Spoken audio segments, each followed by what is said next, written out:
এরপর এই প্রথম পরিবারের সবার সাথে নিমন্ত্রণ খেতে যাব, তাই এই আনন্দে সবার আগে আমি রেডি হয়ে গেছি। কিন্তু এটা ছিল আমার ভুল ধারণা। ঘরে এসে দেখি মোটামুটি সবাই রেডি হয়ে গেছে। তারপর আর কি দেরি না করে বেরিয়ে পড়লাম নিমন্ত্রণ বাড়ির উদ্দেশ্যে। রাত 12টার সময় আমরা যাচ্ছি নিমন্ত্রণ বাড়ি। রাস্তাঘাট তো ফাঁকাই, তবে অনুষ্ঠান বাড়ির সামনেও দেখি কোনো লোকজন নেই। তবে সেখানে গিয়ে দেখি আমাদের মতোই কর্মব্যস্ত মানুষের সামান্য ভিড় রয়েছে।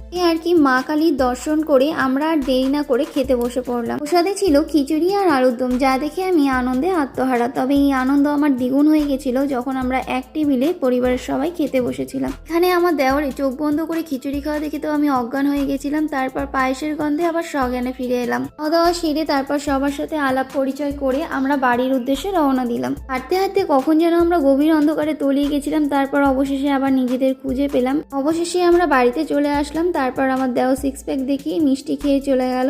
আর এইদিকে আমি বাবা মার সাথে সেলফি তুলে বিদায় জানালাম। টাটা সকলকে, ভালো